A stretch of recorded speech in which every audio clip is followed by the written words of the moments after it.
Warpugs, I was busy buying a tarp the other day and it reminded me of North Korea's Navy. I don't know why that is. Maybe one of you guys should tell me down in the comment section below. But typically, whenever we're talking about anything Russia recently, we're talking about how much the Russian Navy sucks. History of Everything has put together a comprehensive list of multiple reasons why the Russian Navy sucks.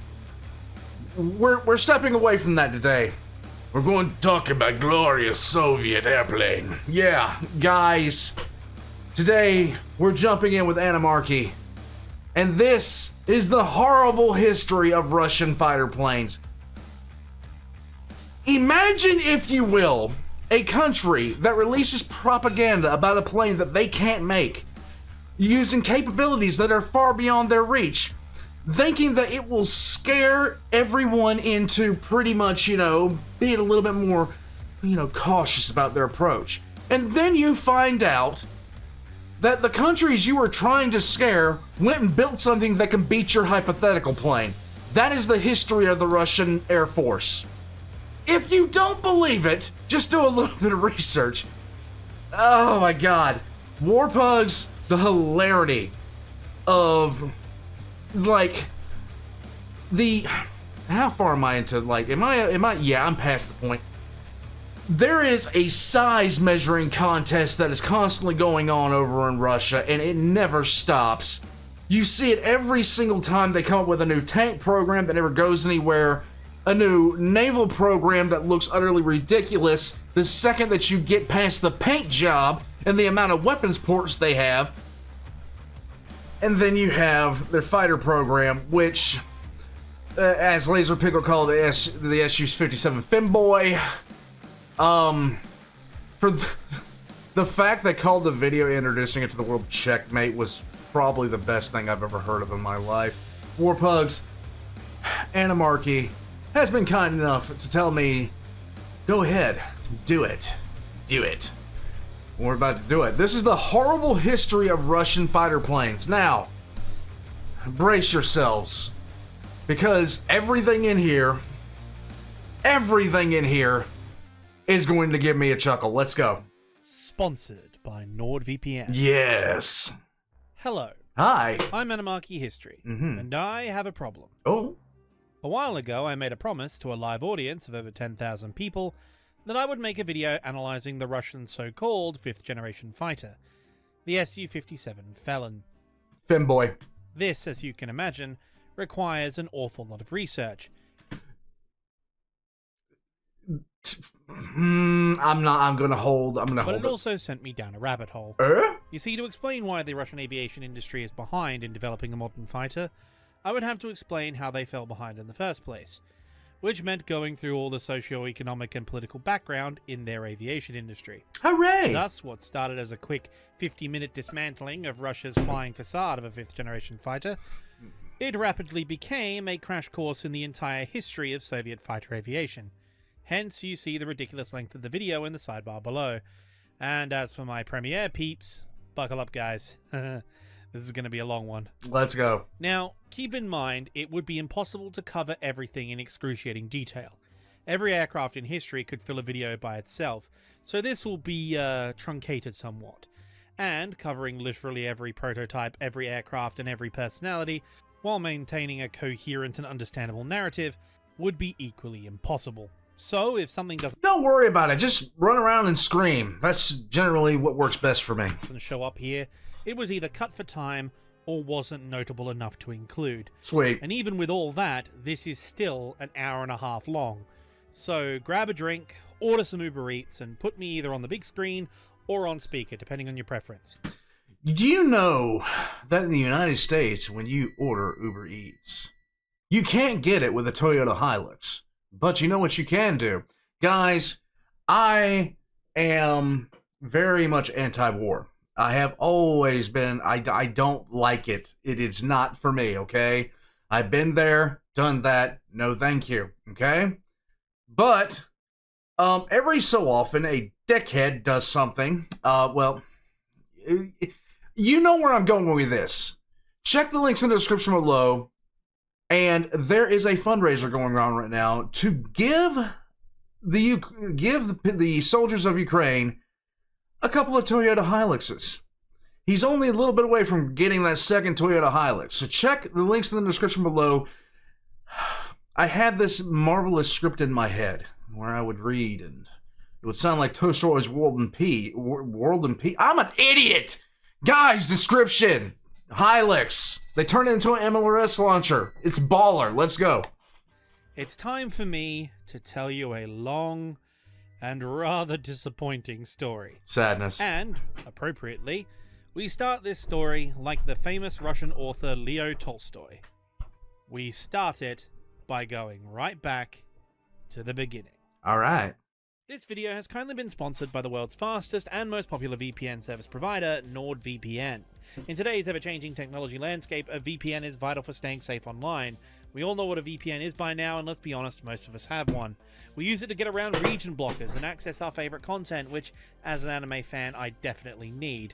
We use it to keep our data safe from hackers. We use it to secure our IP, and you can be sure that Nord does everything a great VPN should do, and it does it brilliantly. But what you might not know is that it does much more than that. Nord's active protection shields you from malware, trackers, and ads. The inbuilt dark web monitor notifies you if someone steals your credentials. And guys, one thing I often say, keep yourself protected online. I have my own protection as far as online goes, and yeah, like it's definitely something that you, if you haven't considered it yet in this day and age with how many people have their stuff jacked, consider it. MeshNet allows you to connect up to 6 devices remotely and securely, and it comes with a dedicated IP that helps you avoid captchas and block lists. In my job here at YouTube, I have to go to corners of the internet a normal person really shouldn't be going to, so Nord's security features are vital for me, and they are vital for you.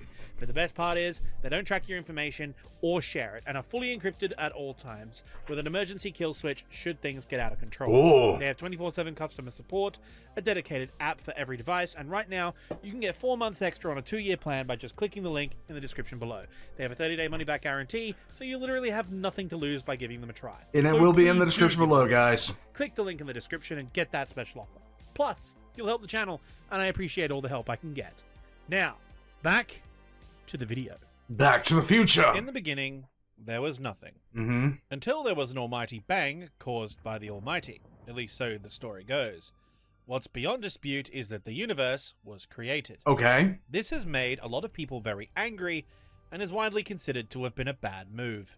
Anyway, fast forward 13.5 billion years, and we now have the Earth. Alright, maybe I went overboard. This is a bit too far back. Hold on.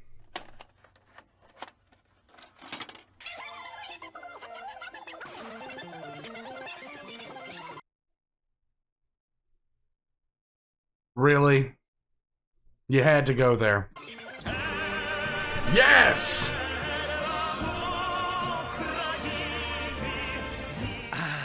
Beautiful Ukraine. Then known as the Kiev Governorate of the Russian Empire, but I feel, given current events, using its proper name is appropriate.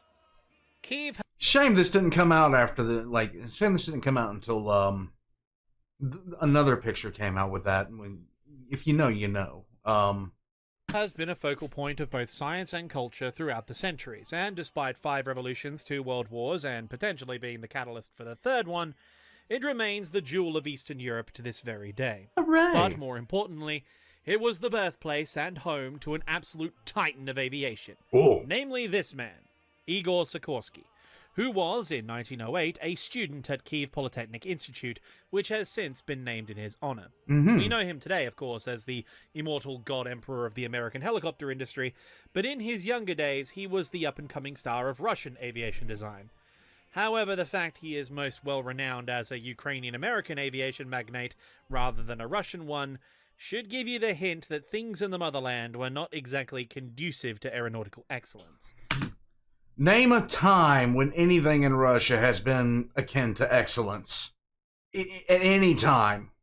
Russia wasn't exactly a bustling powerhouse of innovation and production in any sector of a modern economy, least of all the technology sector, which in the 1900s was primarily focused in telecommunications, aviation, and rail transport.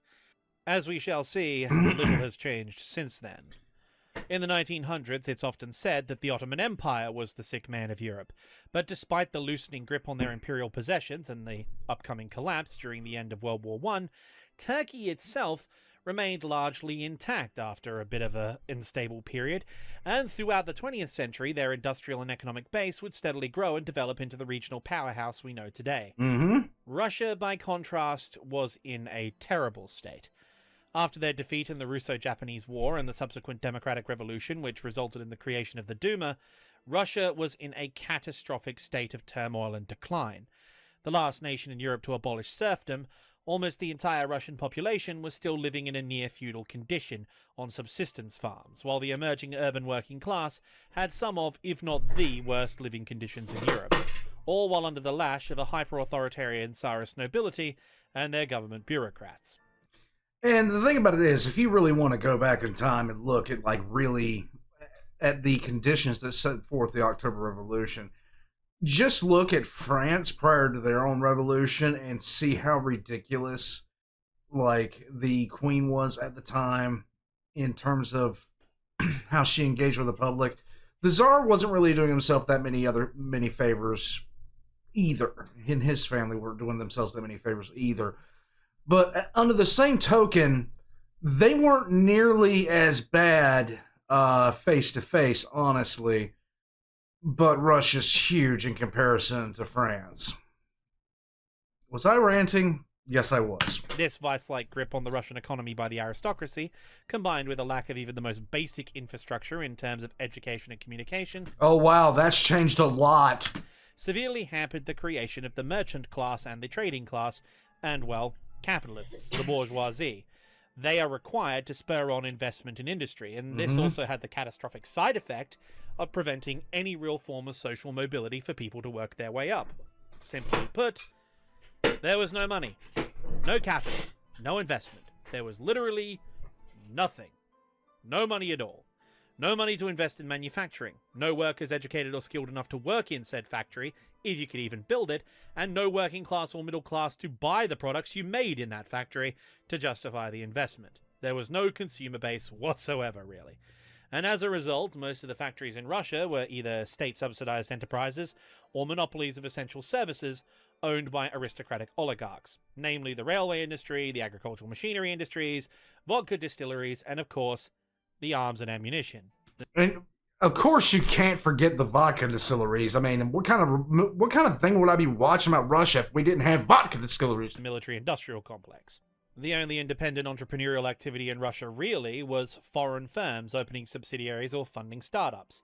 And it was into this environment that Russian aviation emerged, slowly crawling out of small-scale machine shops or as privately funded projects in factories tooled to make rail cars or tractors. Basically, small-time workshops funded by foreign private investors. Hooray. Throughout this era of humble beginnings, Igor Sikorsky had spent a considerable amount of his time in Germany and France, as both countries were on the cutting edge of aviation, especially in regards to aero engines. Sikorsky, even at this early stage, was experimenting with the helicopter concept, but the engines of the era didn't have anything like the horsepower required, while developments in the avionics needed were at least 20 years away. So back to fixed wing it was. And thus Sikorsky got his pilot's license while joining the Imperial Aero Club of Russia, getting to work fielding his own designs. At the same time, the theoretical side of Russian aviation had been seeing something of a boom, with the first ever aerodynamics institute in the world being established in Moscow by one Nikolai Zhukovsky, the man who first worked out aerodynamic lift through mathematical formula, while officers of the Russian army were seriously interested in exploring aviation for military use, sparking a major push for expansion of what would become the Imperial Russian Air Service. In fact, things on the theoretical and planning side for aviation in Russia were looking up. It was then Sikorsky was hired by a St. Petersburg railway manufacturing company established by a German investment group called Russo Bolt. With foreign investment in the port cities of both St. Petersburg and Odessa, along with talented designers like Igor Sikorsky on the payroll, Russian aviation was really about to take off in a big way. Literally.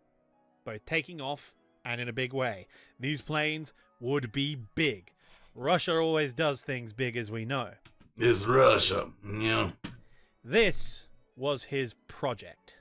The S-21 Russian Knight, the world's first four-engined aircraft ever, and an absolutely revolutionary design. Huh. So much so that some people considered such an aircraft impossible, as there was no way a plane that big could fly.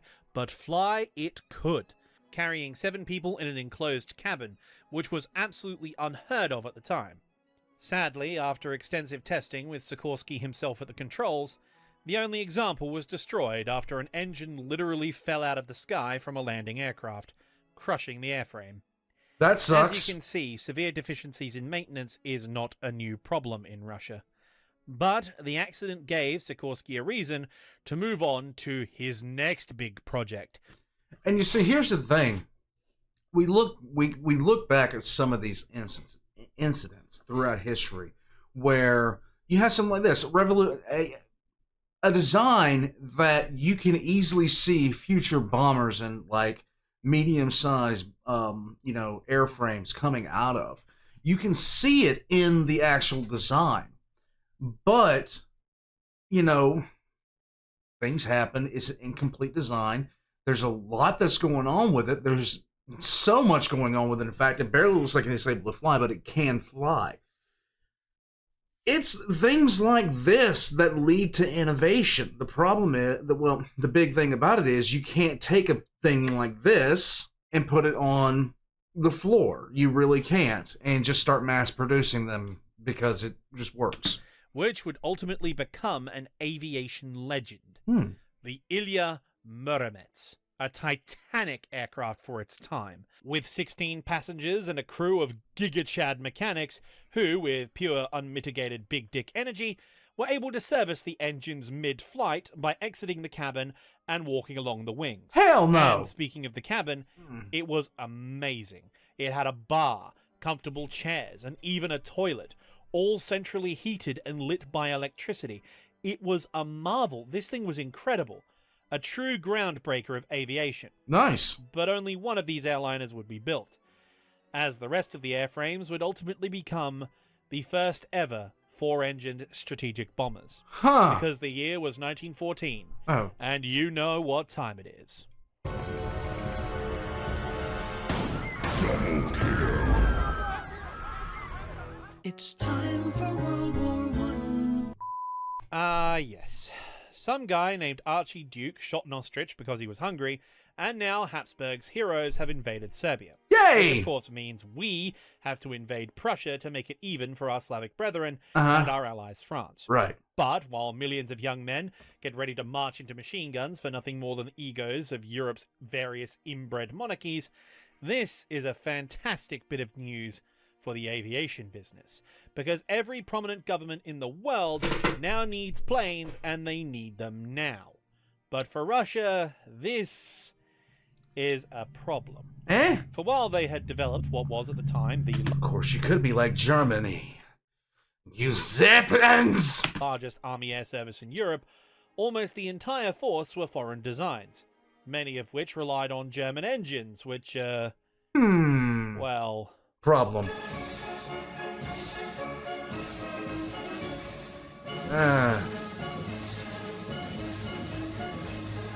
Yeah. Yeah. But, as is common in the history of Russia, it was far worse than that. Due to the aforementioned abysmal level of industrialization and the lack of a high-technology sector, there were no indigenous engines available. There wasn't a single design or designer, nor were there the required experts for their manufacture. None of any note, at any rate. Hooray. Even the raw materials were in short supply, and generally of inferior quality. Russia just didn't have the industry, let alone an aviation industry. And given they were now locked in a global war, foreign investment and international trade had ground to a screeching halt, sending Russia into an economic death spiral across the board. Their only option, really, was to import engines and aircraft from their Entente allies while they got licensed production up and running. Sikorsky and his colleagues designed several aircraft for use with the imported engines, but with the materials and manufacturing capacity available, it simply wasn't enough in either quantity or quality. Right. Sikorsky's S-16 single-seat fighter was decently armed and very agile, but it was horrifically underpowered due to the lack of good engines and the crude Russian raw materials adding excess weight and drag. Unless you play unless you play War Thunder, in which case this thing can take down a jet. while the other indigenous designs ranged from below average to absolutely awful. The Lebed-12, for example, repeatedly broke up in mid-flight due to structural defects, or while regularly spontaneously combusting without warning. In fact, its reliability was bad enough that the Russian army, of all people, that's right, the Russian army, deemed the aircraft unfit for service. However, unsurprisingly, the Russian military bureaucracy kept it in production anyway, due to a shortage of airframes with predictable results. Again, due to a shortage of predictable results? I predict the damn thing's gonna break in half when I'm 500 feet over the ground. and this is going to be the common catchphrase of this entire series. The more things change, the more they stay the same. Anyway, let's go. the Anatra D, meanwhile, had a center of gravity miscalculation so bad that its inherent instability killed pilots more frequently per capita than any other World War I aircraft. Nice. Including its chief test pilot. And that was on days that the wing didn't fall off due to production defects. I could go on and on through all the others, but I think you get what I'm driving at. Well, you're definitely not flying. Warpugs, one thing to remember about Russia, if it doesn't have production defects, it's not a Russian thing, okay? And if for anybody down there furiously typing in the comment sections that I'm biased, I am! Russia's aviation industry just could not compete with the likes of Fokker, Newport, Caproni, or Sopwith. And as a result, the Imperial Russian Air Service throughout the entire war relied on imported or license-built Entente designs almost exclusively, with their main suppliers being the French Moran and Newport companies. Throughout the entire lifespan of the Russian Imperial Air Service until 1917, only about 5,000 aircraft of all types were built in-house. The rest of their inventory were imports, and with all the maintenance and logistics problems that entails. Yeah. This would be dwarfed by the other major European powers, who would produce tens of thousands of airframes and engines throughout the same period. If you want to know how bad we're talking, the Italians, of all people, outproduced Russia both in airframes and engines at a rate of 4-1. And thus, despite the Imperial Russian Air Service starting World War I with the biggest air service in Europe, less than 2 years later, they were hopelessly outnumbered, while their aircraft were entirely obsolete. Yay. And as is typical with the Russian military, that was the good news. The bad news was their logistical situation. Why is it always the logistical situation? Every single time. Nothing's changed. Nothing has changed. Like, this has been just a constant thing. Every single time I hear about Russia in a war, there's always and forever nightmarish logistical problems.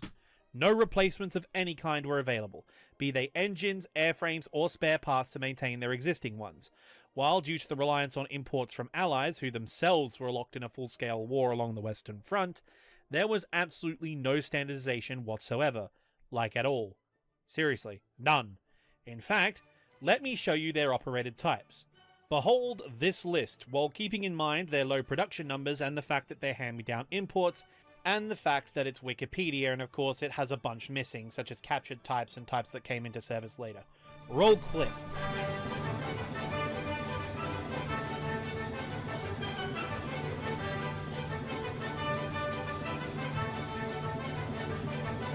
Yeah, that's the Wikipedia list. That's the common public knowledge list.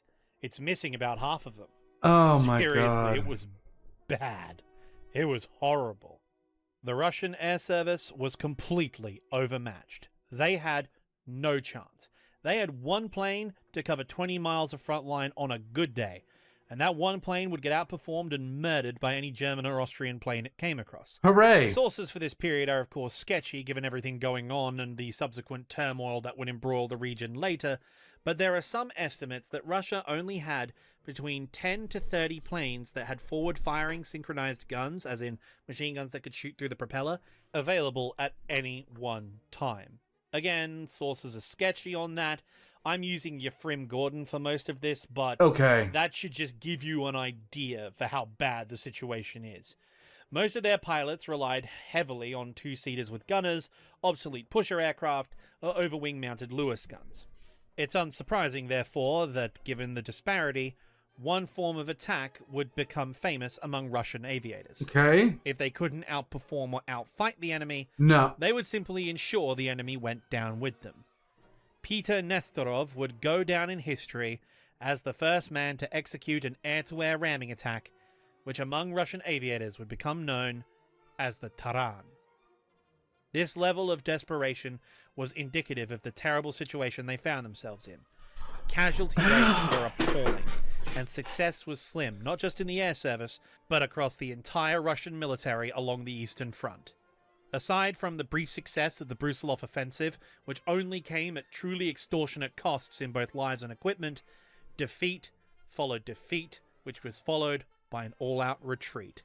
Casualties and fatalities among Russian forces were double that of all the Central Powers combined. Imagine my shock.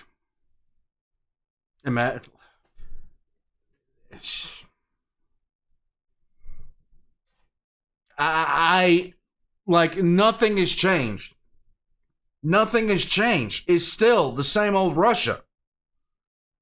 Still doing the same old stuff. I don't understand. Like, how many times do you have to learn this lesson? While not just the economy, but the entire fabric of society started to collapse. And given the highly authoritarian and autocratic nature of Russia, that meant the responsibility fell on the guys at the top. Most of all, the Tsar. And there was only one possible outcome under those circumstances. Северо-запад! Они атакуют с юго-востока! Замечен противник на юго-западе! Вражеская цель на западе! Yeah.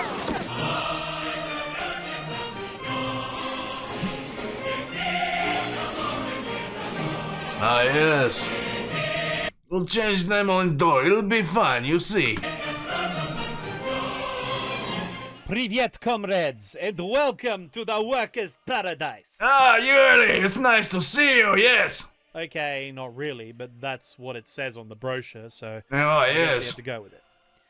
Now, the October Revolution and subsequent Civil War is really, really, really complicated. Yeah, But let me sum it up simply. go for it. There was a democratic revolution first, Mm-hmm. but like the American and French democratic revolutions, once they actually started running the country, it turned out the country was so messed up that a democracy wasn't strong enough or organized enough to fix it. So a more authoritarian government would need to step in to actually get it running. For America, it was a centralized state under Congress and the Continental Army. Mm-hmm. For France, it was Robespierre's National Convention, followed by Napoleon. Don't even get me started on Robespierre. And for Russia, well, you know who it was. Yep.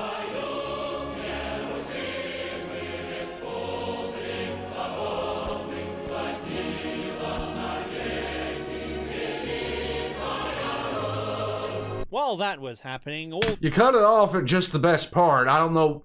these other countries, once occupied by Russia, declared independence. Yay. Poland and Finland, as well as the Baltics, restored their countries in one form or another, while Ukraine established their own socialist country. In fact, they founded two, the Ukrainian People's Republic and the Ukrainian Anarchist Free Territory. Uh-huh. The problem was, you see, they made a critical error. Oh? They weren't the right kind of socialist. Oh. You see, they didn't subscribe to the Bolsheviks' branch of socialism, that being Leninism. They wanted to have their own country and have these silly little things called elections and things. Could you imagine? I think you can all see where this is going. Yeah. So, Ukraine, Poland, the Royalists, the Anarchists, and once World War I ended, the Western powers all entered the fray against the relentless march of Lenin and his Bolsheviks, while occasionally fighting each other. Mm-hmm. Poland and Ukraine fought a ferociously brutal border war, which only included a little bit of genocide, while the Just a anarchists, tad. under history's certified ultra Chad, the Cossack Jack Sparrow, aka Nestor Makhno, decided, screw it, he was just going to fight everyone by doing drive-bys. There we go. And there was, of course, this random bunch of Czechs who decided to steal an armored train and drive to Vladivostok, and they even managed to steal a...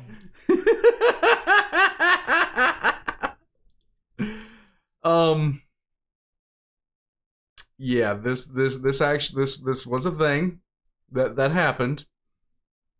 Russia lost a naval war to a country that had never had a navy. Boat on the way, which they then used to fight a naval battle against the Bolsheviks, and they won, which means the Russian Navy has been defeated in a naval battle by a landlocked country.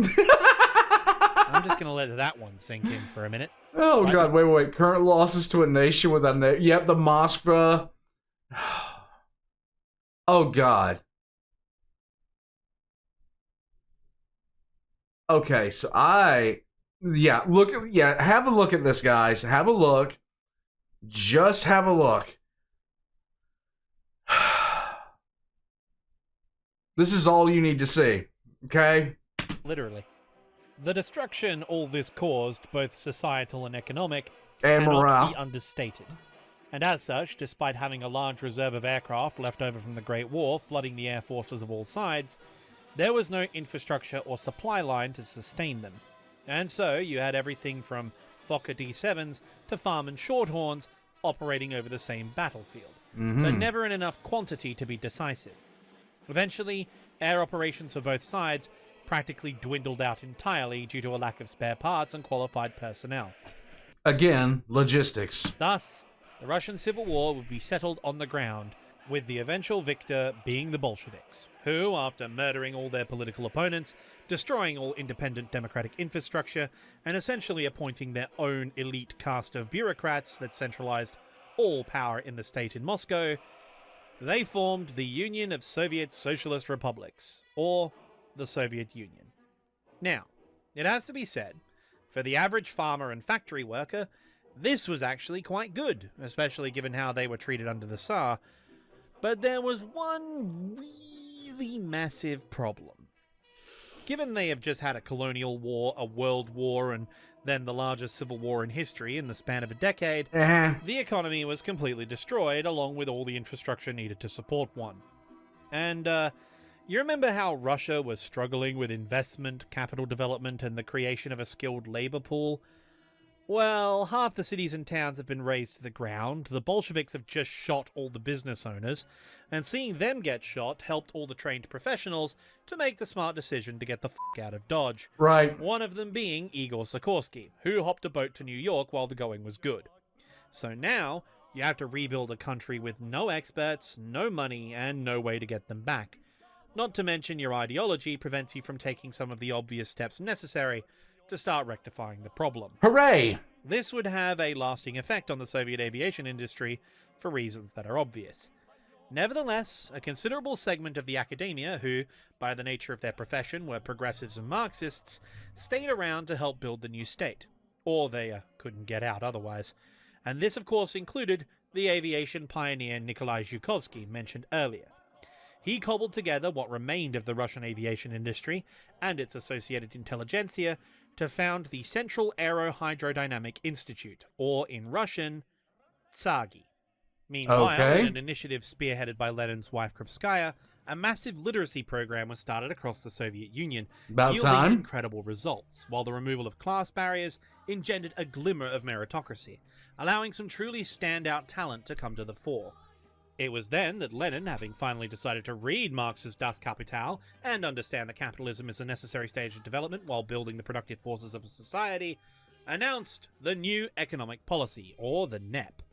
While it had considerable state oversight, worker-owned businesses and small privately owned firms were permitted to stimulate rebuilding and economic growth, while specialists, experts, and the intelligentsia were given economic incentives as well as good party positions. Yay! The culminating effects of these measures not only boosted the economy, but fostered a rebirth of aviation in Eastern Europe.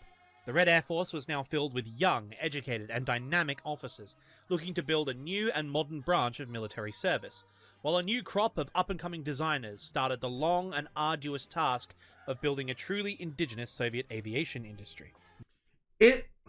If you want, and this is true throughout history, it's several times you can see it, if you want to change your country's fortunes, the number one investment that you can make is in education. That's the number one investment that you can possibly make as a country. It is in education. And not just, in terms of like university education, but also tradesmen. Also, training for, technical positions. A country that does not invest in its own education is doomed. Is just doomed. Men like Andrei Tupolev and Vladimir Petyakov, Nikolai Polikarpov, and Sergei Ilyushin. But they certainly had a mountain to climb. Despite their best efforts, the first attempts by the Soviet Union to build aircraft went poorly. Their first indigenous fighter, the I-1, was a modern, forward-thinking design, a monoplane with a powerful American V-12 engine and an aluminium skin, armed with twin synchronized machine guns.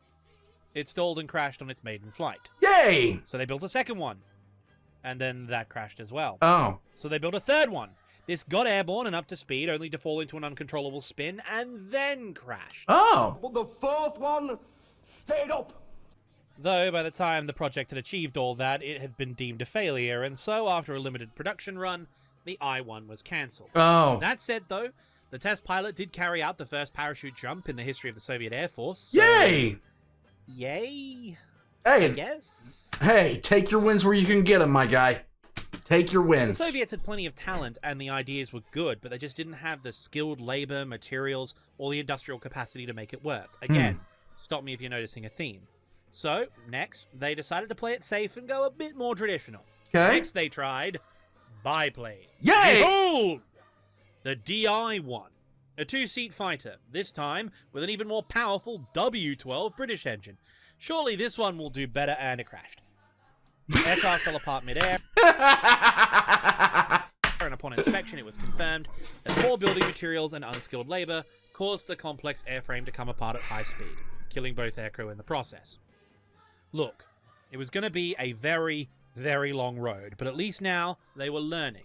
The economy was bouncing back. They had a strong academic base with plenty of resources to experiment and perfect new designs. The next time round with the I-2 was marginally better, but still not really up to scratch. It wouldn't be until they reached the I-3 that they saw some success as the first frontline service home-built fighter to see widespread service. Yay! They still lacked an indigenous or even a licensed engine industry, but positive progress was being made in both aircraft design and production.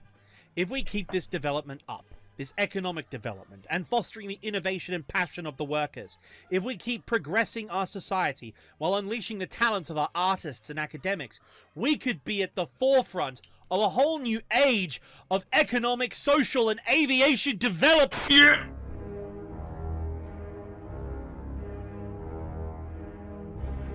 Now remember, kids, this was not true communism. Because it's never true communism.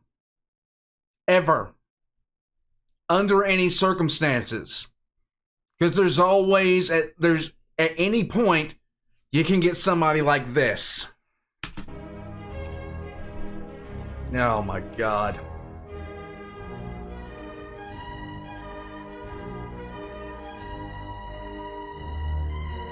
Oh, do you remember all those intelligent people, competent people that you heard about? They're about to go on a vacation.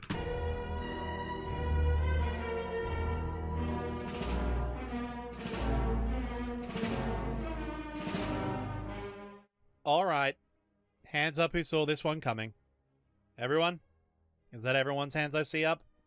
Thought so. Yeah. Stalin. It's just a running joke with Russia at this point. Every time things seem to be improving, someone with "in" at the end of their name shows up with either an oligarchy or a death squad. And in this case, both. Yay! Phenomenal. And he wasted absolutely no time at all. So you remember all those designers I mentioned? And Polikarpov? Bye. Gulag. Tupolev? Gulag. Petyakov? Gulag. Sergei Korolev, father of the Soviet space program. Ultra Gulag, with hard labor. Oh, and as for the founders of the Air Force, along with all those enthusiastic young officers I mentioned, all of them were rounded up and shot. Their friends were shot. Their families were shot. Yeah, you get the idea. You get it.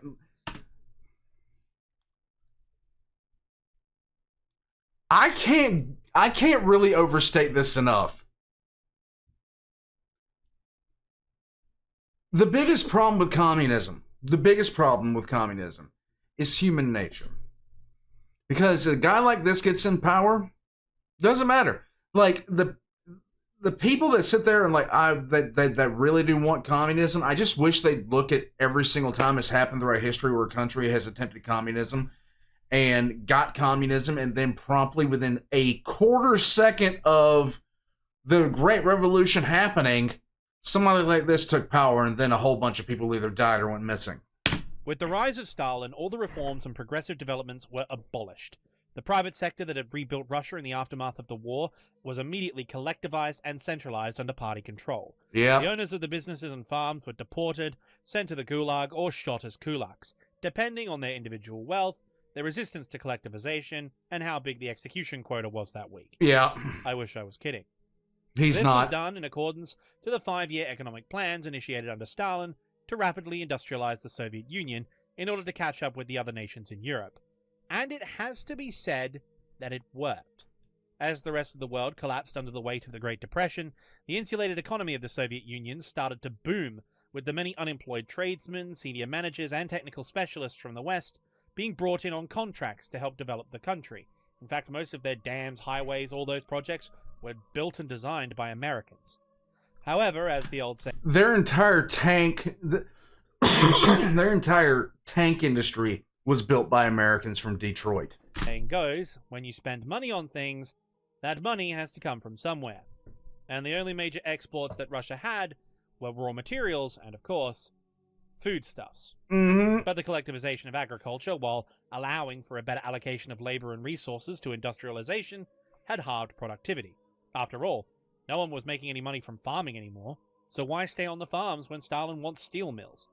So, you're exporting grain to pay everything, then a drought hits, resulting in further reduced production, and the people with the skills who could probably fix this, organize relief efforts, get everything under control, and start up production again, you've just had them all shot. Right. This results in a food shortage, which you try to solve by, guess what? Seizing the winter reserve stocks from the peasants who grew it. They don't take this well, so you start executing them. So they kill their livestock in protest.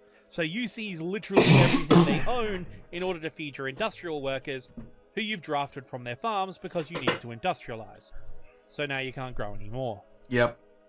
Yeah, it turns out authoritarian regimes, be they far right or far left, aren't exactly great at running economies. No, they inevitably suck at it, okay? They really do suck at it. And if for anybody saying, oh, well, what about Germany's economy? Germany's economy was complete. Germany's economy would have fallen apart the absolute second it stopped being a war economy. You can't eat steel, or guns, or anything else of that sort for that matter. The resulting famine devastated Eastern Europe. However, Russia survived largely intact, as Stalin and the party ensured that the food that was available was shipped to the Russian industrial centers like Moscow and St. Petersburg, now named Leningrad, in order to keep the industrial economy running. The satellites would die so Russia could live. As a result, the Caucasian and Asian republics were decimated, while Ukraine, being the largest agricultural producer, as well as a hotbed of independence movements, was singled out by the party as the primary target of the Soviet Union's famine policy. 5 million Ukrainians died from starvation or state-sanctioned murder in an officially recognized genocide, known today as the Holodomor. It was into this climate that the Soviet aviation industry would mature. But remember, guys, this wasn't real communism. I mean, just about, I don't know what, about 10 or 12 more massively unprovoked and unrealistic human rights violations, and gone were the troubled but dynamically optimistic days of Sargi's founding. Now they were a hyper-centralized organ of the state, the only source of aerodynamic research and development under complete oversight by the party apparatus. Any hint of not meeting quotas, any failing of a project, even the remotest whiff of political unreliability, a telegram to a relative in Poland, a handwritten note in Ukrainian or Georgian, straight to a camp with you and most likely all of your co-workers. In fact, the entire staff at Sargi was imprisoned several times during the era of the Great Purge, with many of them being shot. In fact, I know of one instance where the entire faculty was shot. However, the indispensable members I mentioned before were put into special research and development gulags known as sharashkas. These were essentially slave labor camps like the rest of the Gulag system. However, instead of digging mines or building roads, the inmates were technical experts in various fields, forced to continue their work under prison conditions, all while being closely monitored by the NKVD, the precursor agency to the KGB. Now, it should be said here that I am condensing the timeline, as the 30s saw huge developments in Soviet aviation. Not everyone was locked up at the same time, and there were hundreds of thousands of different intrigues and political maneuvers going on, and there is no way I will have time to cover them all. Right. So instead, I will be discussing their various fighter projects. I just thought you'd all appreciate the irony that many of the Red Army Air Force aircraft that saved the world from fascist tyranny during World War II were designed in a prison cell, guarded by secret police. Anyway, with that wonderful piece of delicious irony out of the way, on to the next chapter. Let's go. It's not been possible. We have been unable to use the bacteria body. Responsibility was yours. You have failed. The Supreme Council does not accept failure.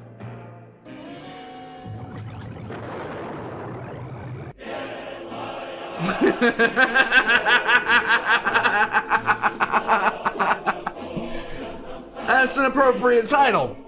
As mentioned before, Because if it does not fly, it must mean you are engaged in sabotage. the 1930s saw a huge leap in Soviet aviation. Stalin's industrialization and increased trade with the West allowed for the purchase of various technologies, as well as the, shall we say, acquisition of others. One of the famous ones everyone likes to talk about, of course, is the licensing of the Christie suspension system, famously used on the BT and later T-34 series of tanks. But really, of all the branches of the Soviet military, it was the Air Force who went on a proverbial spending spree. Their main goal was, of course, engine procurement. Even after 20 years, they still hadn't managed to set up an indigenous engine industry. But with Stalin's industrial reforms and his workforce, highly motivated, it Yeah. was time to change things. It is no exaggeration to say that the entire Soviet aero engine industry was founded on the production of Western designs. The famous Klimov VK-105 series of engines were developed from the Hispano-Suiza 12Y, while practically every radial engine in use by the Red Air Force was a development of either the Gnome-Rhone radial or the Wright Cyclone series of engines built under license. The really interesting one, though, is the McEwen AM-34 and its subsequent variants, the 35, 38, etc. They were developed from engines made by Fiat and BMW. It was actually a really solid engine design, showing the ability of Soviet engineers to improve and develop existing ideas. Okay. These engines, despite reliability issues and development problems, would eventually prove to be exceptionally powerful and provide an excellent base for Soviet aviation designers to come up with some truly great aeroplanes. However, the political climate of the Soviet Union did all it could to prevent it. Under Soviet economic planning, production numbers were everything. Meeting quota was as close to God's commandments as you could get. In fact, Stalin's commandments were God's commandments, really. It didn't matter if it was tanks, guns, engines, planes, or trains. All that mattered was the almighty quota. As such, higher quality and more modern designs for everything would often not be produced in favor of models already in production. Production they could subsequently cut corners on if need be to meet quota. If you wanna hear logistical nightmares and the art of cutting quotas, listen to Laserpig's talk about the T-34. In particular, when he was talking about the Ural plant. If the factories failed to meet quota, the entire staff could be shipped to the Gulag for sabotage, or wrecking as it was known. All that mattered was getting their product out the door. Damn the consequences. As long as it looked good on the monthly productivity report sent to Moscow, that's all that mattered. And all of this was on top of the ongoing issues with poor quality raw materials and skilled labor shortages, which still hadn't been rectified. Simply put, manufacturing in the Soviet Union, by its very nature, was afflicted with horrific institutional problems. Great! Especially during World War II, or, if we're being accurate here, the Great Patriotic War. It wasn't uncommon for structural defects or control surface failures to plague the frontline aviation units. In fact, until mid to late 1943, most of their aircraft weren't even built to basic spec. German pilots recovering shot-down Soviet aircraft reported that in many cases, half the instrumentation in the cockpit would be missing, along with all their support equipment. The lack of proper weapon sights was a chronic issue, to the extent... Why why is this the case every single time I hear about the Russians in World War II? I mean, God! That most of the Western Lend-Lease aircraft that arrived were raided for their gun sites and their bomb sites by the aviators. Those who weren't lucky enough to get a hold of these rare commodities often had to make do with a painted crosshair on their windshield. Kind of like how those competitive shooter players used to stick a dot on the center of their monitor back in the days before you Zoomers came along. Oh. God, I'm old. However, in fairness, their modern monoplane fighters only really entered development in 1939, and thus they were rushed into service far before they were ready, while the factories which built these aircraft had to be frantically torn down and rebuilt from scratch in the Urals after Operation Barbarossa sent the Soviets fleeing for their lives. So this rushed production and the chronic issues with shortages and defects is unsurprising. However, during the interwar period, it appeared that the Soviets briefly held an advantage in terms of modern aircraft, thanks to the famous Polikarpov series of fighters. Unfortunately, it was a facade. The problem was that the I-15 Chaika and the I-16 Ishak, while excellent designs for the late 1920s, did not enter mainstream service until 1934, by which time all their competitors from the West and the Empire of Japan had high-performance monoplanes entering the testing phase. And even with their relatively good performance, the same issues plaguing Soviet aviation hit them as well.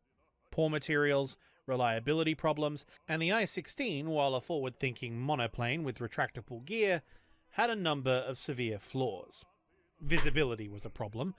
Originally featuring an enclosed cockpit, it was not actually easy to see out of it, due to the canopy frame being very awkwardly built and the poor quality of Soviet glazing and glassmaking. Great. A problem compounded by the fact that the engine often spewed oil directly into the pilot's face without warning. Oh God, I love it. Blocking their vision. That's when the engine didn't randomly catch fire anyway. This led to the canopy being completely removed in frontline service. Meanwhile, the short fuselage, combined with very sensitive controls, meant that while the I-16 was very agile, the center of gravity was thrown off entirely, making it very difficult to fly. Right. Meaning if a pilot began pushing it beyond its limits, it would almost certainly result in a fatal flat spin, or cause the aircraft to oscillate wildly out of control.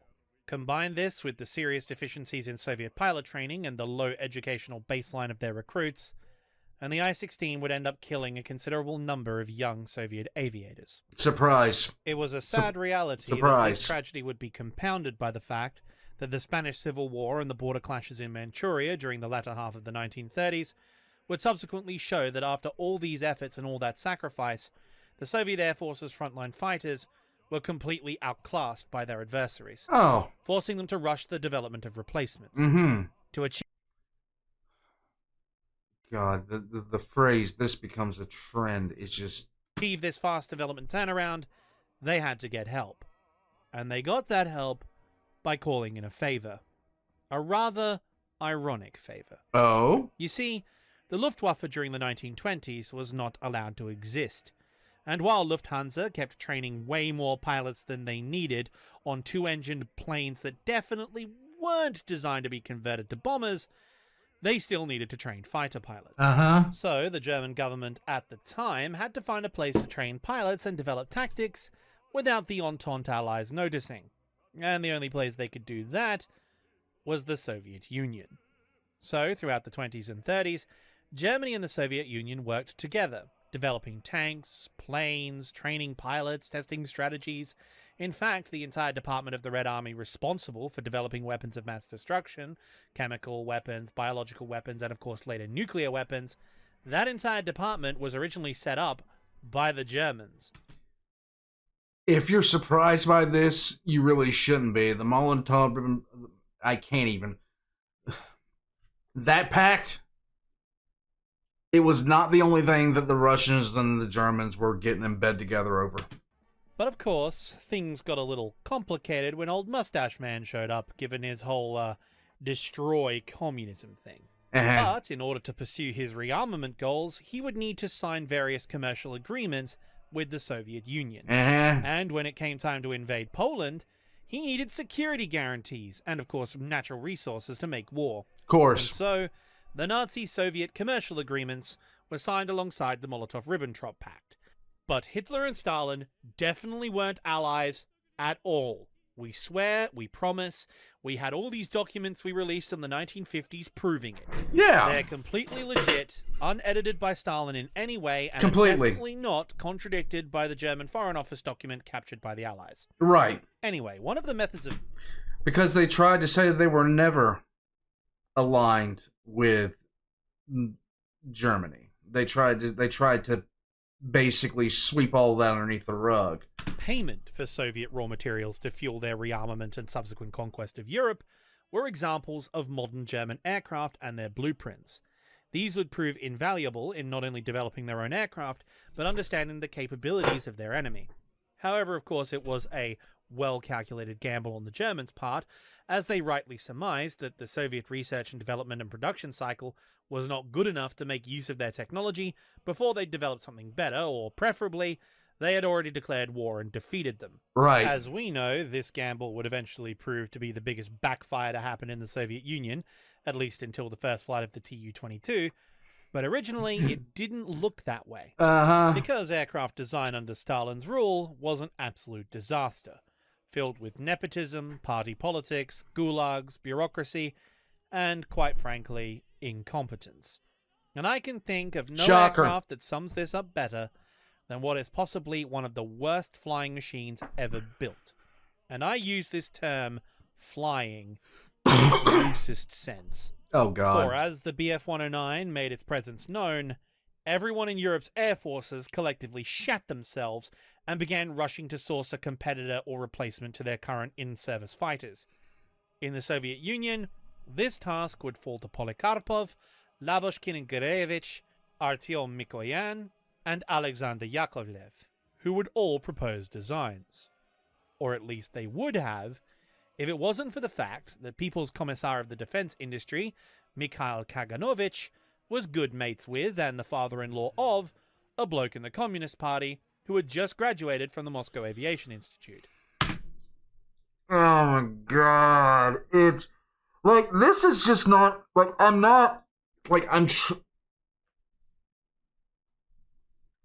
The problem was, he was an industry graduate, not an engineer or theoretician graduate. Hooray. As such, he had the on-paper qualification to set up an aircraft factory, but he didn't know how to actually design a plane.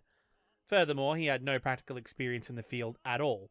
He had never actually run a factory, nor had he built so much as a paper plane, let alone a real one. What he did know how to do, however, was network. Thus, thanks to Kaganovich and his reputation in the party, he got the contract to design the new frontline fighter for the Red Army Air Force.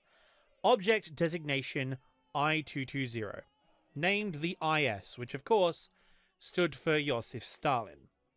This man, the man responsible for this abortion of aviation, was Alexander Silvansky. But if you play it in War Thunder, it's the god of the skies. And even with friends in high places, how he didn't get shot, I have no idea. Silvansky immediately went out and got a design team together. All right. After Stalin had centralized and consolidated the various industries across the Soviet Union, there were a number of defunct design bureaus able to provide the necessary staff. Cool. Issue was, of course, he couldn't exactly go to Yakovlev, MiG, and all the other guys to grab their designers, so he had to go to all the defunct design bureaus, who, given they had closed down, were able to provide the necessary staff. Sweet. Issue was, of course, they had all gone defunct for a reason. Namely, all their previous efforts had been catastrophic failures. Imagine being in the Soviet Union and your best qualification to run a state-sanctioned operation to build the newest, latest, and greatest frontline vehicle for any kind of military apparatus is that you didn't suck hard enough to get sent to the gulag. However, with the backing of the Politburo and a can-do attitude, this project couldn't possibly fail. Yes, it can. So, Silvansky appointed a lead designer. Ivan Lemishev, and he got to work designing the aircraft and immediately ran into an issue. Oh? The engine selected for the I-220 was the M88 radial, developed from the Gnome-Rhone series of French radials. This engine, while powerful, was also big and subsequently heavy. It was also fitted with a reduction gear to ensure smooth and reliable performance. However, that also meant its propeller had to be, as they say in the industry, f***ing huge. What Great. resulted from this was a central fuselage design that had a large surface area, causing an exceptionally high amount of drag. Then there was the main armament, comprised of 4 Shakass 7.62 machine guns and 2 50 cal machine guns, with a considerable ammo load for each gun. Uh-huh. Now, just looking at it, I'm sure you can already see the drawbacks of the design. Zeppelin! However, I promise you, it gets worse. Okay. When they actually built the thing, it turns out they hadn't actually calculated the dimensions for the landing gear properly, most likely due to the various foreign parts they were using coming in different measurements, which meant the landing gear couldn't fully retract into the wheel wells, causing yet more drag. Huh? However, when the gear is fully extended, the result was actually even worse, because they hadn't made the gear legs long enough to provide ground clearance for the propeller. So, how did they overcome this?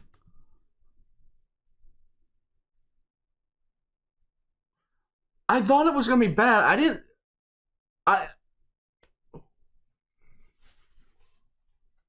Huh? They got this thing off the drawing board.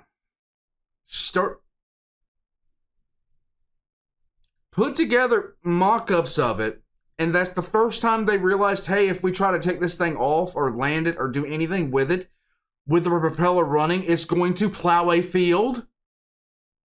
This problem? Sylvansky, having spent all his time talking up his project in Moscow, decided to fix the issue himself.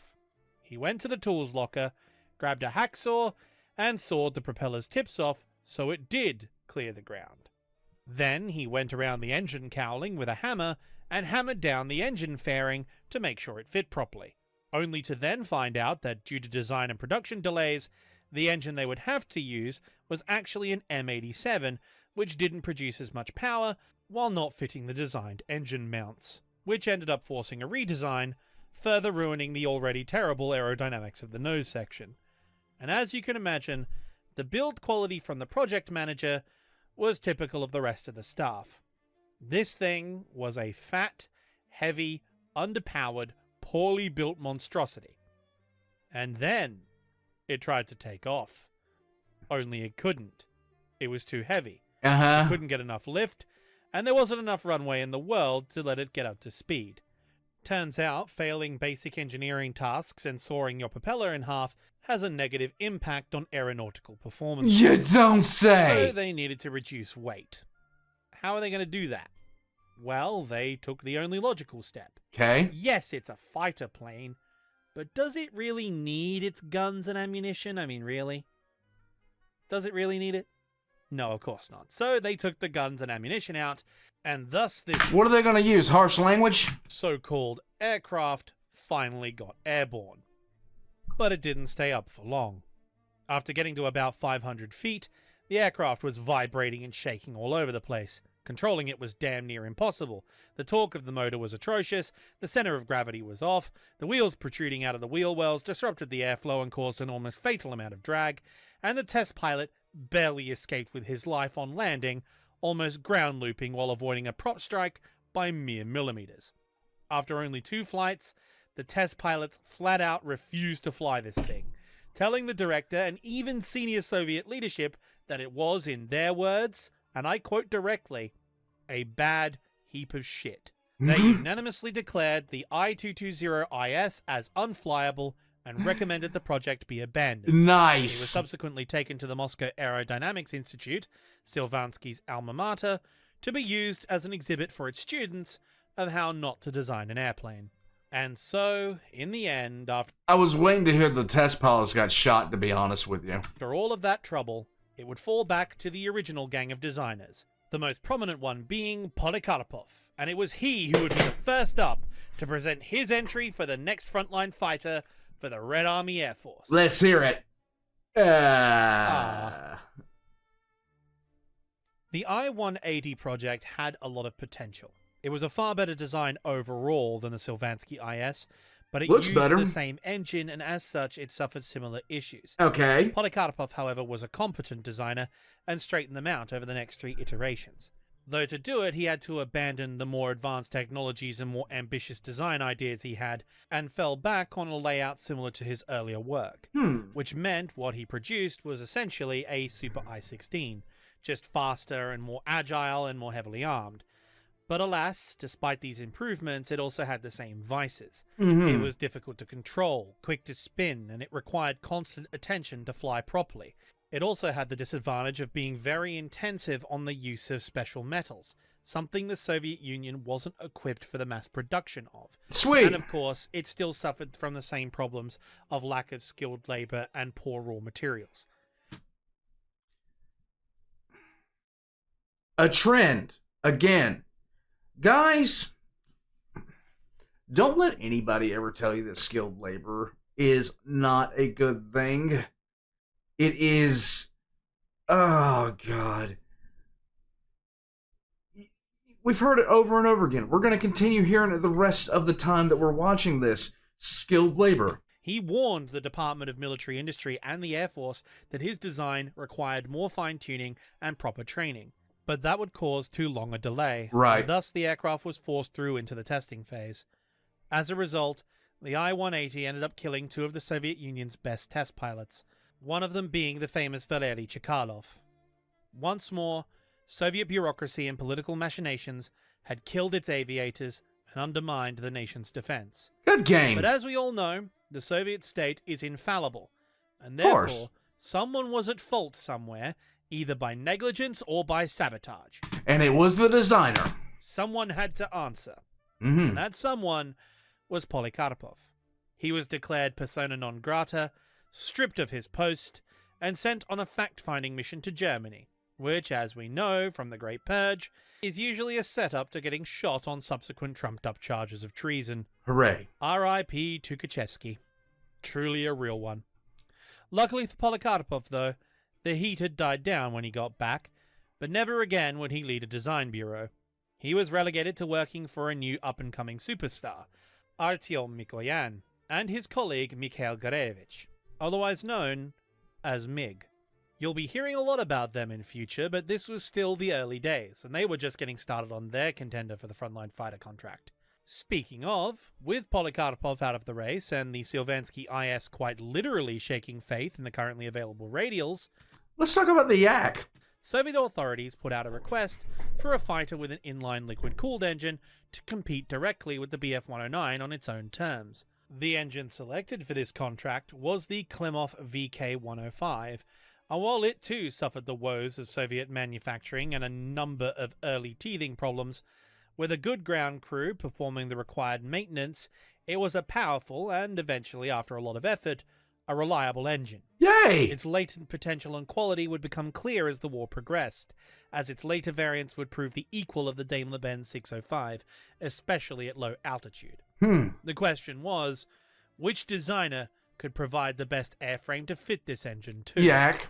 And in the end, it would come down to 2 contenders, Yakovlev and Lavochkin.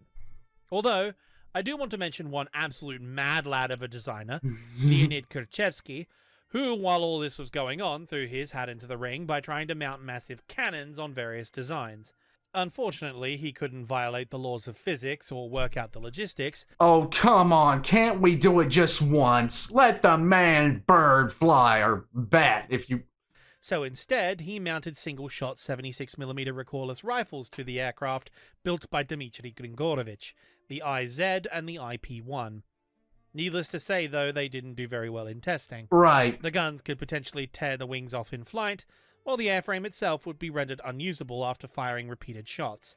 Extended firing tests carried out on the ground also showed that long-term use of the onboard weaponry could give pilots a concussion. Yay! The projects, of course, were eventually abandoned, but they didn't want to waste the work they'd already done, so they ended up building a short production run of conventionally armed aircraft which were rather underwhelming, quickly being replaced by I-16s.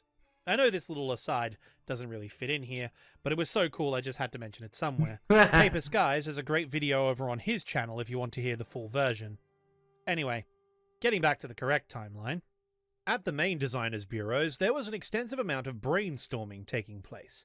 Lavochkin, along with his colleagues Gorbunov and Gudkov, knew, like Yakovlev, that raw material quality in the Soviet Union was questionable. They also had to consider that this aircraft would equip the entire Red Air Force, and hence they needed to have an acceptable cost per unit while having the materials and skilled labor available for manufacture. The Soviet Union, despite having an extensive industrial base and huge mineral wealth, struggled with aluminium production, and its import costs were exorbitant. As such, wooden construction was unanimously chosen by all the design bureaus as the way forward. The question... Which, to be quite honest, we did see some other designers using wood, particularly the Mosquito, which had really good returns, just to be honest with you. Now was how to overcome the limitations of wooden construction. Now, wood is fantastic. It's sturdy, flexible, relatively resistant to damage, and while it's heavier than aluminium, it still has an excellent weight-to-strength ratio. I mean, just look at the Mosquito. But it has a couple of drawbacks. Firstly is the construction process. Metal is easier to standardize production with, easier to forge complex shapes from, and given its inherent strength, you can make larger components without losing rigidity, simplifying assembly and manufacture. With wood, you have to create laminates like plywood, which use a lot of adhesives and chemicals to treat the components and create the material you need in the shape required. It also loses a lot of tensile strength the bigger the piece is used. Thus, to make a strong flight surface, you need a higher density of panels and ribs to ensure the structural integrity of the airframe. But there is an even greater problem. Oh? Wood suffers greatly from environmental factors, such as humidity or extreme cold. And guess what two climatic conditions are most prominent in the Soviet Union for most of the year? Wet conditions cause rot, so keeping aircraft dry in hangars is vital. And guess what Soviet frontline airfields don't have? Alright, so we need to compensate for poor materials, simplify production, and future-proof against environmental damage. Their solution was to build a simplistic and sturdy airframe out of Bakelite. Yes, you heard correctly, Bakelite. Or more accurately, Delta wood, which is pine wood cut into sheets and treated with phenyl formaldehyde resin, which is the key component of Bakelite. Now this was an ingenious idea, because it addressed all the primary issues of wooden construction. However, as you can imagine, with all the chemicals, adhesives, and the hardening process, manufacture was a good deal more complicated, and until they could get a trained workforce together, it would be a very hit-or-miss operation in full-scale production. There was also the slight problem that the cheaper adhesives and chemicals used in the process by the Soviets were exceedingly caustic and would cause serious skin conditions unless properly handled. Yeah, but they're Russian. You don't have to care about that. Let's just go. If not serious injury, or in the You're doing it for the party and for Mother Russia. worst case, death. Which in the Soviet Union is... Who cares? Actually, you know what? Given the constant threat of Siberia for wrecking, we can chalk that up to an occupational hazard. True. But it gets even worse still. Okay. By adding all those different elements, while it achieved the same effects as aluminium, it was still considerably heavier. And I think you can all see where this one is going. Oh. During the initial flight test, the Lavochkin-Gorbunov-Gudkov, or LAG, was okay, in the most average sense of the word. While definitely an improvement on the old Polikarpov designs, it wasn't exactly a thoroughbred masterpiece like the Bf-109 or the Spitfire, though it did win against some of its rivals in top speed when it closed all its radiators to reduce drag, so that was something at least. However, then it reached the second phase of testing, and oh dear lord. You see, when they conducted the initial tests, it was done with the proof of concept prototype, meaning it had been custom built, rigorously checked, and designed with flight testing in mind, meaning it wasn't equipped for the combat trials. The second model was the precursor to the production model. This was fitted for combat operations, meaning it had all the extra equipment on board, radio and navigation gear, a full collection of sensor gauges, a maximum fuel load, armor plating for the pilot, and a combat-ready weapons loadout. The result was a fighter that at full throttle and optimal conditions with everything working perfectly with a factory-fresh engine could go at most 337 miles an hour. Compare that to the Bf-109 F2, which under the same parameters could reach speeds of up to 390 miles an hour, while the Bf-109 F4 could reach as high as 410, and both of those 109 models would be the primary opponent the Lag-3 would face. But the problems did not stop there. Yay. Because of the extra weight combined with the lack of power, the climb rate of the Lag was one of the worst among modern fixed-wing fighters of the period, and I am including the interwar designs. The roll rate was sluggish, the turn rate far inferior to even its competitors from Yak-1 and MiG, let alone the aircraft found in other air forces. And that's before going into the general mechanical reliability of the design. The hydraulic system was particularly bad, to the point where the landing gear would randomly retract while on the ground, causing the aircraft to collapse on itself, busting the propeller and wrecking the undercarriage and the engine. How do you even do that? How do you even make that happen? How does that even start to occur at any one... This could also happen in reverse while in flight. The hydraulic system would give way and all of a sudden your gear was down while going top speed, breaking the entire assembly if not throwing the aircraft out of control. Then there was the cooling system. The VK-105 was a fantastic engine, even with the production issues, as I mentioned before. But the way it was integrated into the Lag, along with the excess weight of the airframe, meant it would run hot very frequently. Sweet. A problem made worse because the pilots would often, as mentioned earlier, close all the radiator vents to try and get an extra few miles an hour because they desperately needed all the speed they could get to survive, which in turn caused the oil lines to rupture and the radiator to implode. This would, of course, remove the lubrication and moderating systems that makes the engine, Go. work. So it would overheat and seize or explode, all while spewing oil all over the canopy. The canopy that most Lag pilots would keep open because when they were made, the nitrocellulose compounds they used to treat the plexiglass would cause a severe yellowing effect when exposed to excess UV rays. You know, the stuff that aircraft constantly get bombarded with since they fly higher into the atmosphere, meaning that on early Lags they couldn't actually see out of their cockpits. Dude, this is just like, you think it's bad, but you have no idea. You think it's bad. You sit there and you try to brace yourself for a comedy of errors, the likes of which you haven't been subjected to in your life. But then it just keeps going. It keeps getting worse. It also had the added bonus of extra cooling for the pilot, seeing as they hadn't thought to set up a proper ventilation system for the engine compartment, and as a result, hot exhaust fumes would go right past the dashboard, straight past the pilot, and throughout the cockpit, meaning long sorties with the canopy closed would cook the pilot like they were in an oven while slowly gassing them. Naturally, Soviet pilots hated this thing. They absolutely despised it, and given the performance against its rivals, it would soon earn the nickname the Flying Guaranteed Varnished Coffin, or the Lacquered Flying Coffin, or something to that effect. Nice. But as is often the story, with 2 million genocidal fascists revving up their panzers next door, beggars couldn't exactly be choosers. Right. And so the VVS, the Red Army Air Force, ordered the Lag-3 into full production, with the plan to iron out the kinks as they went. The problem was, of course, the 2 million genocidal fascists revving up their panzers next door, Yeah. who chose that exact moment to stop being next door. This forced all the production facilities to be evacuated to the Urals, while many of the trained engineers deployed to the front, meaning they had to set up the production lines from scratch with freshly recruited factory labor, many of whom were older men or young women who'd never worked in this sort of environment, or even if they had, hadn't been trained on the unique delta wood construction of the Lag.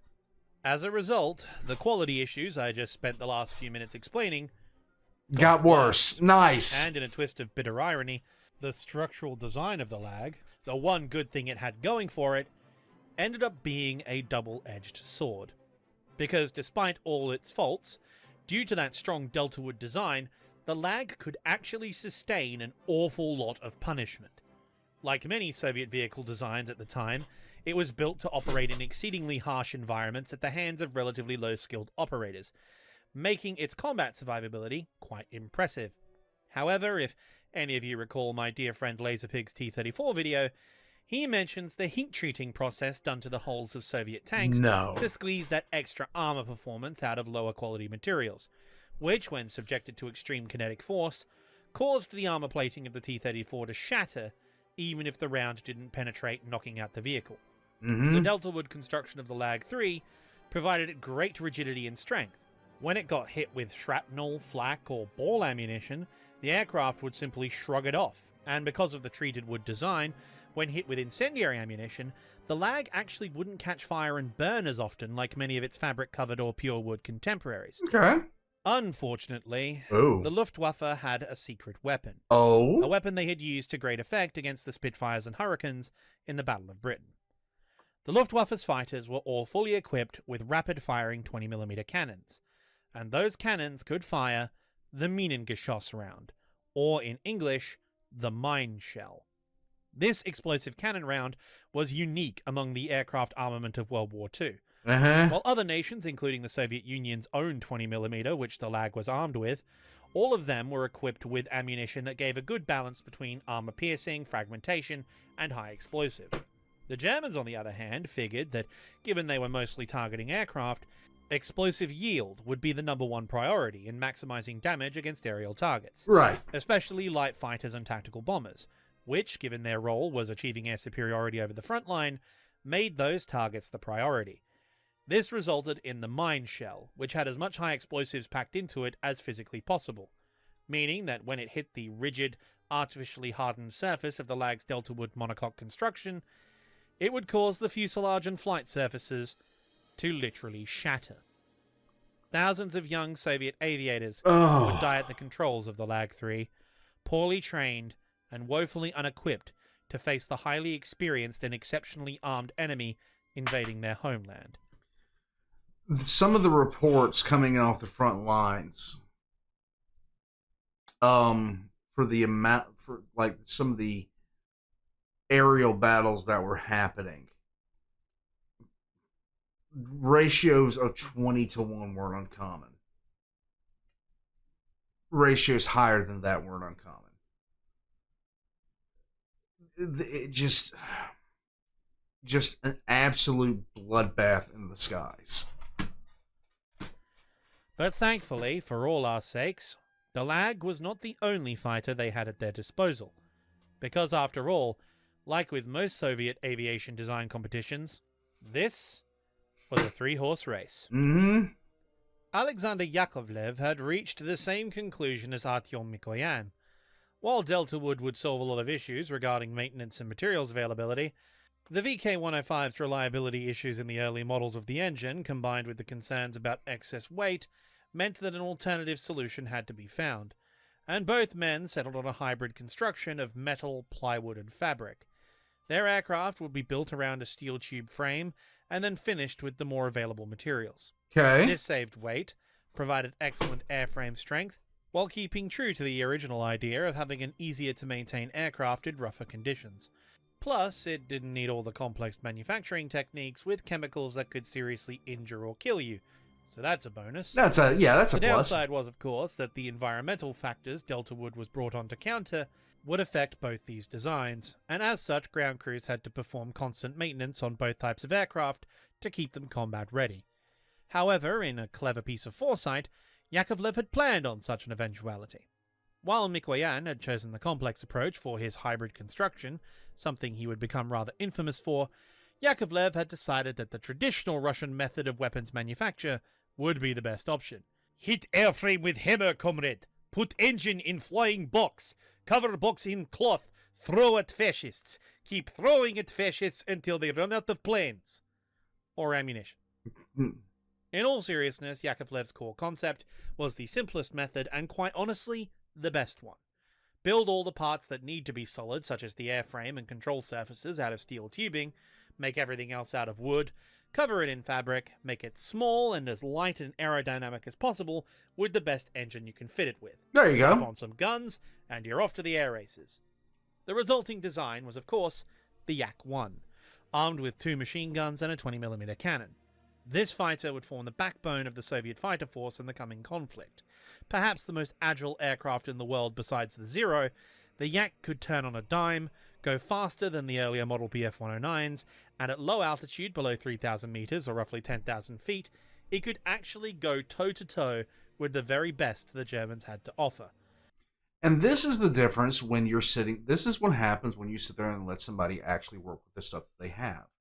This is actually a prime example of nepotism not doing its thing and somebody taking the best aspects of everything that they have at their disposal and putting them together to make a cheap but yet effective fighter. Though it was still considerably slower than the 109 F4 due to the aerodynamics and the raw engine power of the German design. That said, the Yak did have several considerable drawbacks, the major one being the small size of the aircraft. While that proved advantageous in performance, it caused the Yak to be considerably nose-heavy, as all the weight was in the cockpit and the engine. In fact, the center of gravity was so off-kilter, the incredibly brave ground crews had to essentially hang onto the tailplane for dear life during the takeoff roll in order to prevent the aircraft from tipping over onto its nose, leaping off and into the grass once it had gotten up to speed. Meanwhile, because of the compact design of the airframe, the range and the payload of the aircraft was much smaller than other designs, as there just wasn't enough room to put everything. Ammunition for the main armament was something like 5 seconds of total firing time, requiring very accurate shooting, which, given the poor training and severe shortage of modern gun sights in the VVS, proved to be a serious issue. Yeah. Inexperienced pilots of all air forces often engaged targets well out of effective range and usually held down the trigger for far too long. In other aircraft, this proved to be a limiting, but not a crippling factor. However, the Yak-1 only had 110 20mm cannon rounds at full load, and while the Shikash machine guns had over 1,000 rounds, their small rifle caliber cartridge did not do nearly enough damage, and was being phased out across the entire fighter fleet. Thus it was replaced with a single Berezin UB-50 cal, which only had 200 rounds of ammo. Hooray! This meant the Luftwaffe pilots had as many 20mm cannon rounds as the Yak-1 pilots had machine gun rounds, let alone their own machine gun ammunition load aboard the 109. And both G-model 109s and Focke-Wulf 190s would eventually upgrade their secondary armament to their own variant of the 50 cal, with a reserve of anywhere between 600 to 800 rounds. All that being said, though, when a Soviet pilot who, as the top Luftwaffe ace Erich Hartmann would say, knew their business got into the cockpit, they could put those 300 rounds to devastating use. One of those pilots who knew their business would also end up being one of the most historically significant fighter pilots in the history of combat aviation. Okay. Their name was Lydia Litvak, the first female fighter ace and the first woman to score a kill on an enemy in air-to-air combat. The Night Witches. The Night Witches was an all-female Soviet bomber group. I didn't know they let women fly fighters. Unfortunately, though, despite all the positives of the Yak-1's design and the hard work of its crews, the poor quality control of Soviet factories severely hampered this new fighter and caused significant delays in its production. Of course. Only around 100 Yaks were ready at the start of hostilities with Nazi Germany, and their build quality was frankly awful. It wasn't uncommon for flight control surfaces and other extraneous parts to snap off during high G turns and other aggressive maneuvers, while the poor quality metals and dubious welding skills of the workers caused the ever-so-slight issue of the fuel tank quite literally falling off the aeroplane and through the fuselage fabric, often causing fires in the process.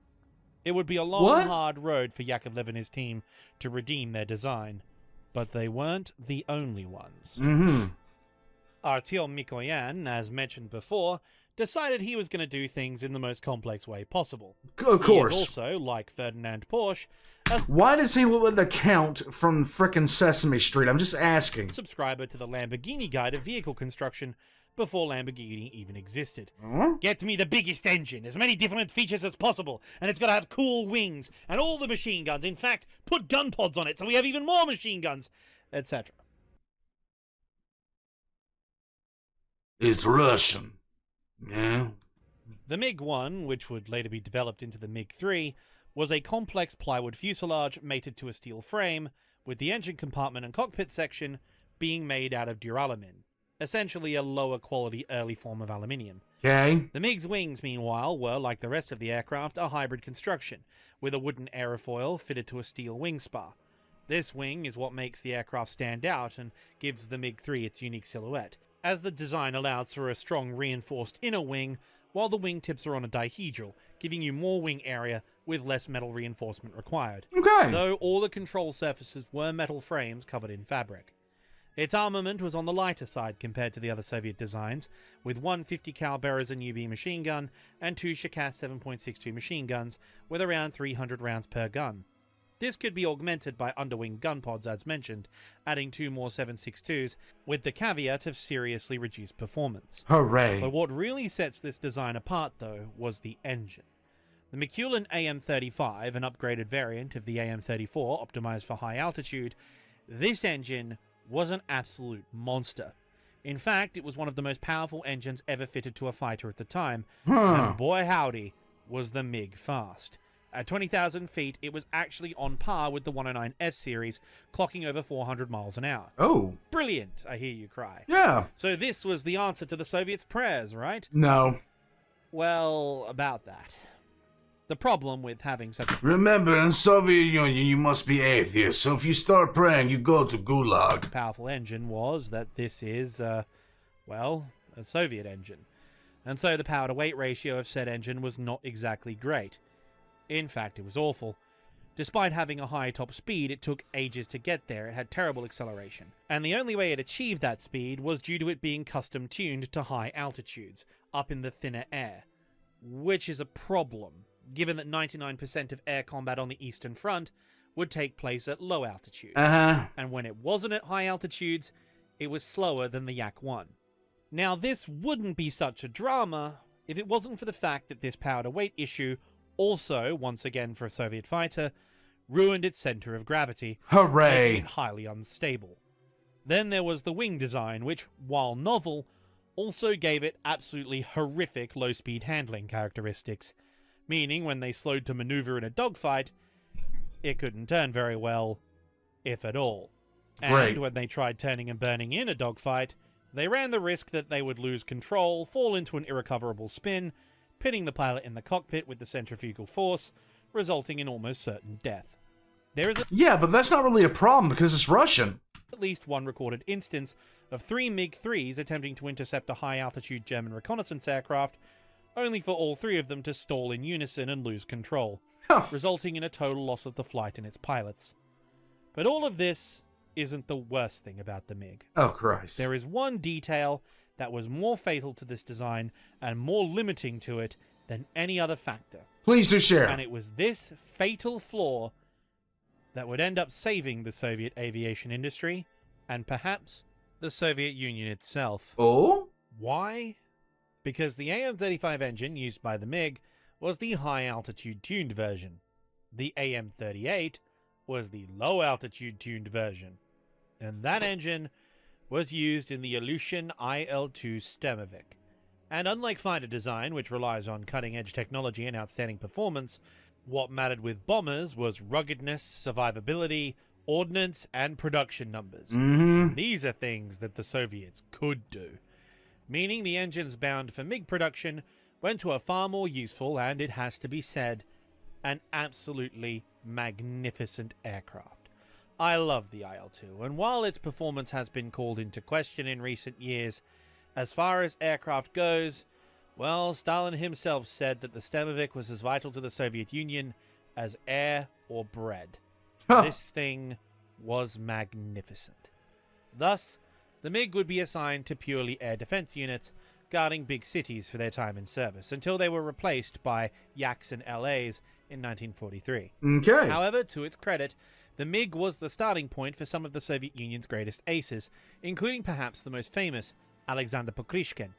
Now, again, all this comes after Stalin just couldn't throw anyone he wanted into the Gulag or shoot anybody because even though, they might not be trustworthy, must have NKV followed them around, you still can't just ice them off because they're doing something to contribute. But hey, wait till the war's over, man. We got time. And when it got a chance to operate at high altitudes, it did its job rather well. But for its designer Artyom Mikoyan especially, flaws or not, it says something I swear he looks like the Count from Sesame Street, I'm not gonna lie. about his talent that his first ever major aircraft design was accepted into service. Not many other designers can say that. and he soon turned his mind to something that other designers were just too busy staying alive to notice. Artyom Mikoyan was thinking about the future. However, speaking of everyone just trying to stay alive, we've been ignoring the impetus for all this activity for most of the script. The giant mouse in the room, so to speak. Remember those 2 million genocidal fascists with a penchant for armored vehicles of ludicrous size? Well, here they come. Yay!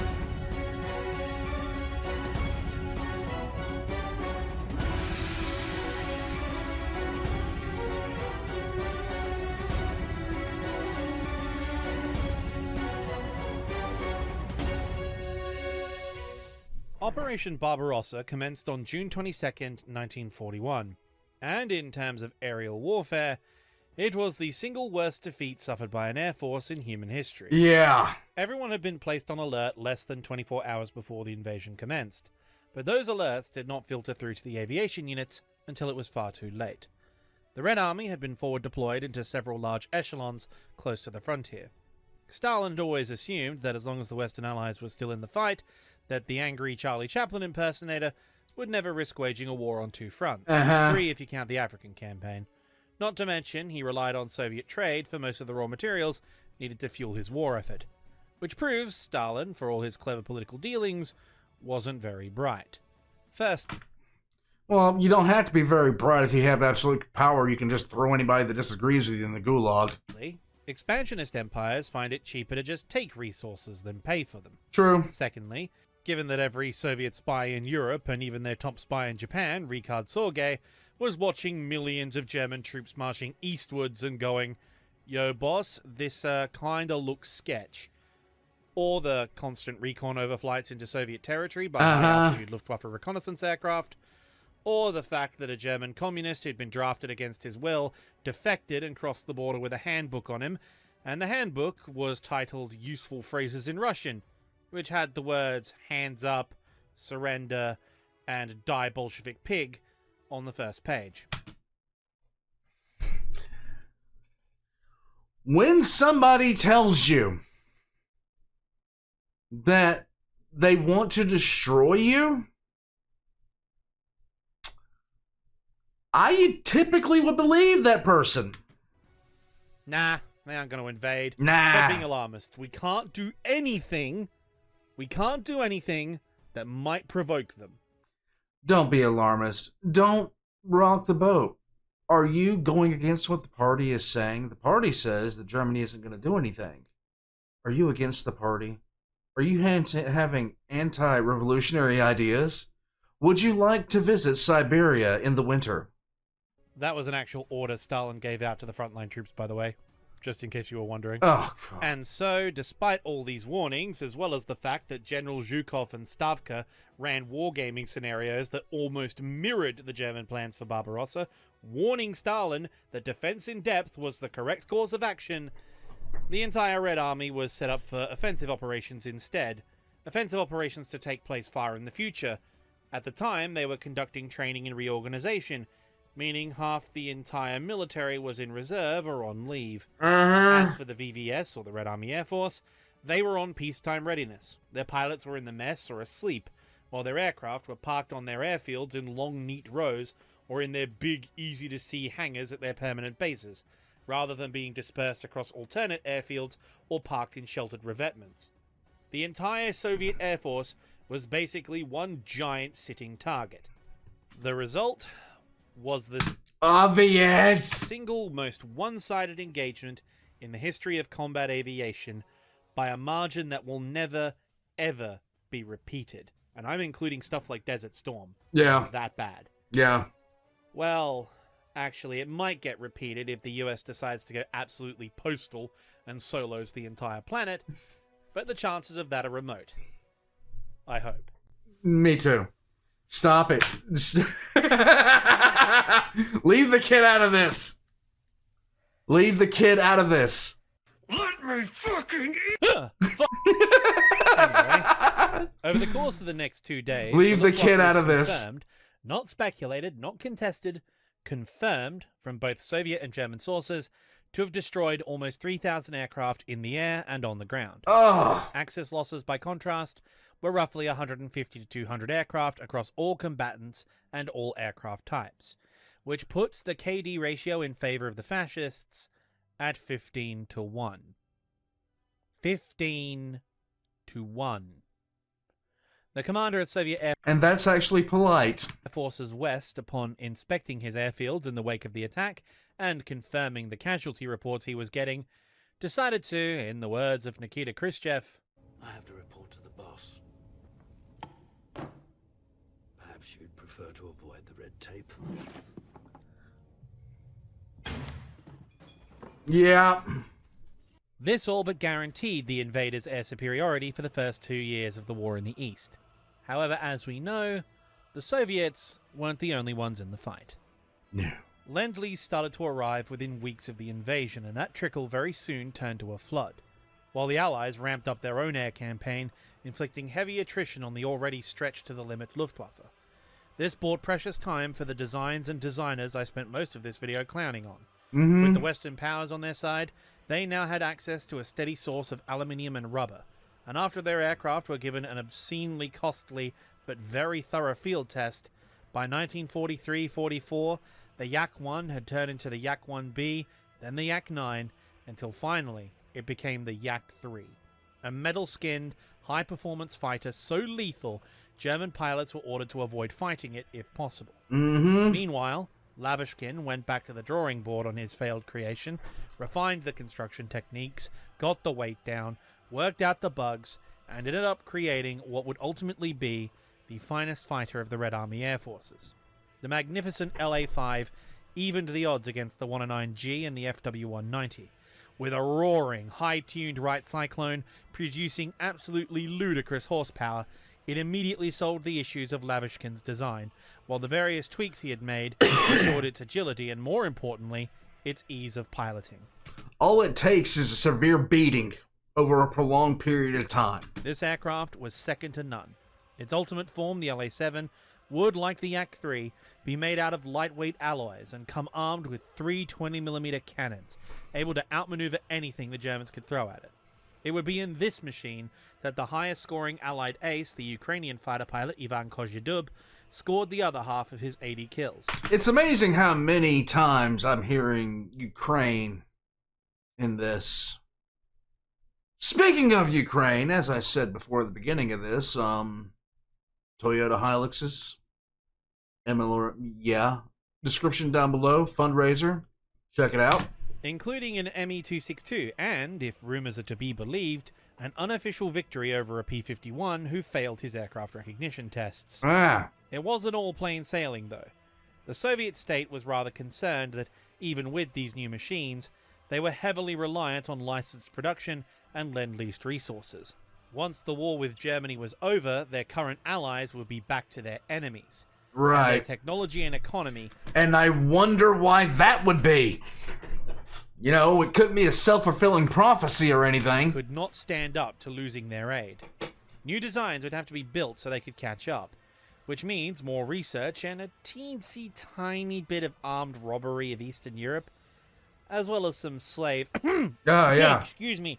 Indentured servitude from all these Axis prisoners we've got. I mean, after all, they don't really need to go back home to their families, do they? I mean... Besides, all their high-ranking officials and scientists will get places in Moscow.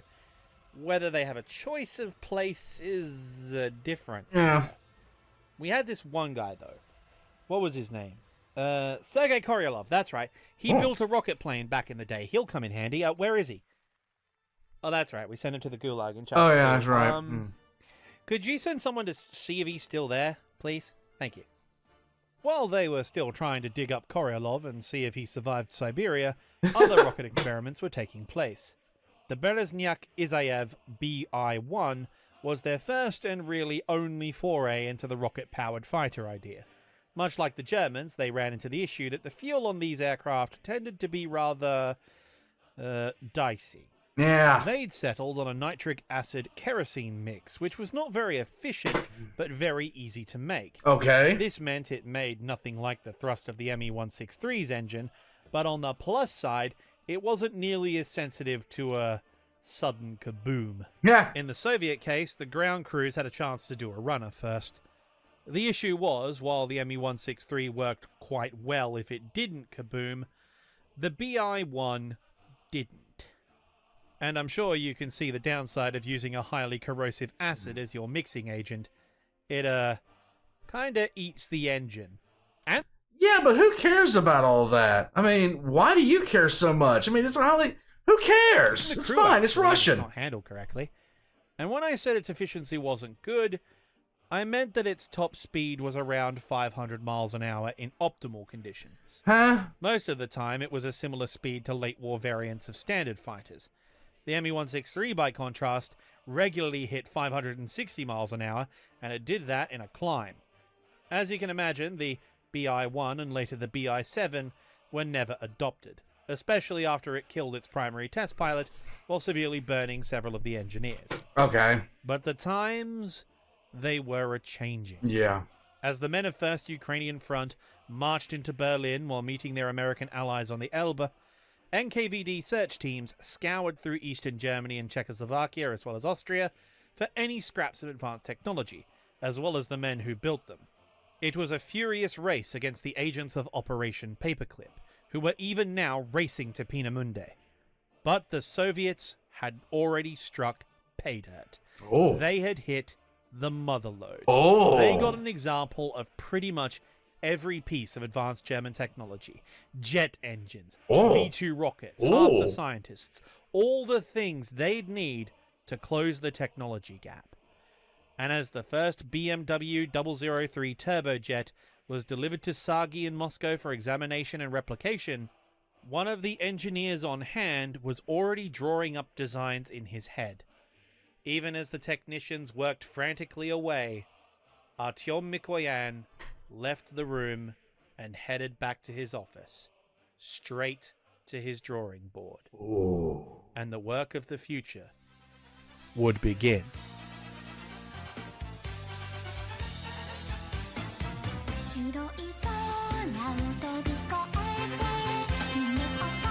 Oh.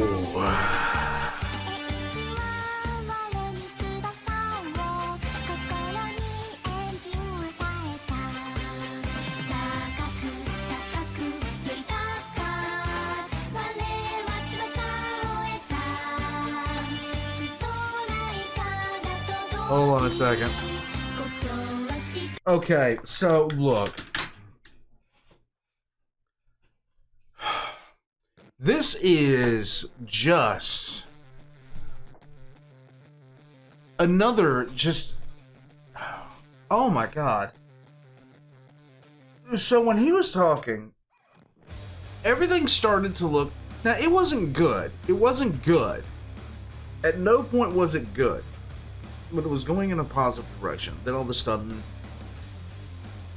Mustache Man, and not the one that you're thinking about at the top of your head when I say Mustache Man, the man Stalinium, when he kicked on, everything just started to go directly down the toilet, because you know, what's the goodness of having power if you can't just purge everybody that you don't like?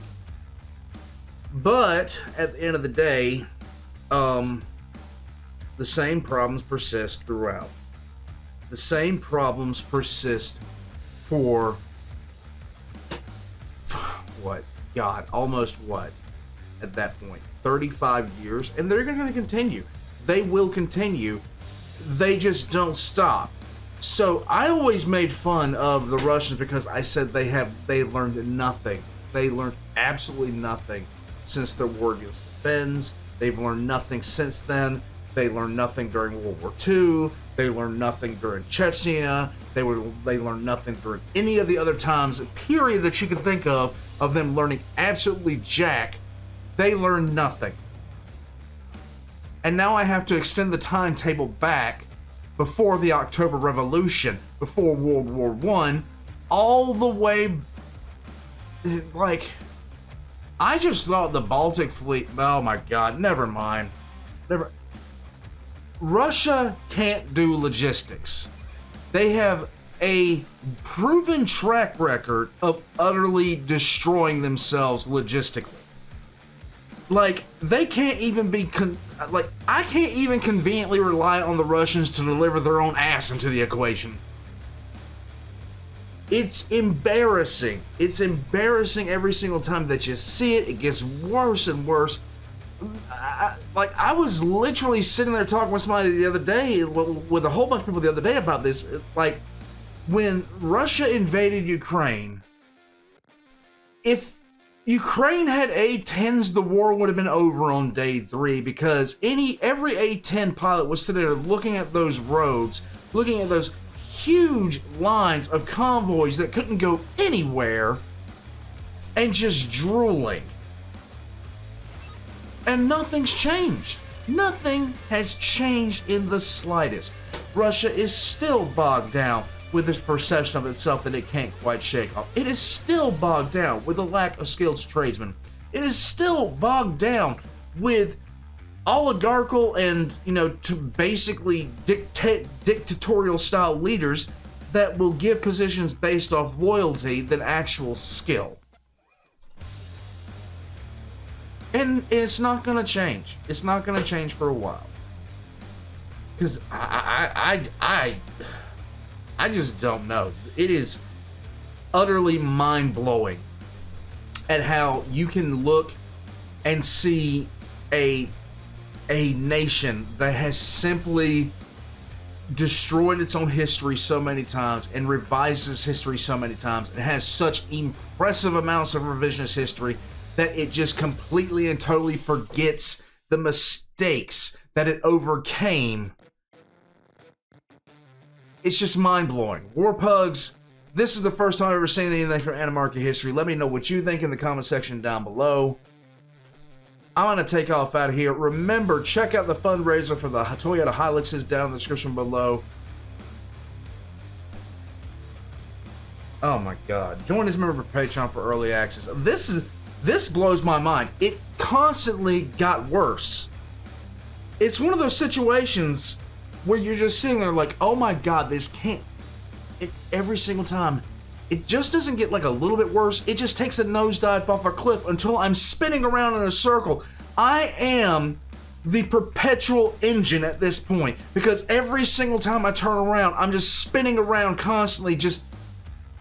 I'm done. Warpugs, leave a comment down below. Subscribe if you haven't already. I will catch you guys next time. Wow. And there's a part 2 to this. And part 2 is where things are going to get really, really fun. Because then you see the Russians start the whole the Russia strong memes. They didn't just start in the Putin era. They started in the Soviet era. Because he said a lot of things that I thought about myself. So I know he's going to talk about how Russia blew up its own image and then was sitting there around a drawing board table trying to figure out how to come up with a fighter to counter the mystical fighter that never existed, that they put out to NATO, that NATO overcame. It was it's mind-numbing. Warpugs, you can thank the Soviet Union for the Eagle. You can thank the Soviet Union for the Eagle, because without them trying to sit there and flex, without them trying to sit there and make NATO afraid, the Eagle would have never existed, and we wouldn't have the literal best fighter ever, period. Later, Warpugs. I'm gonna shut up. My guys.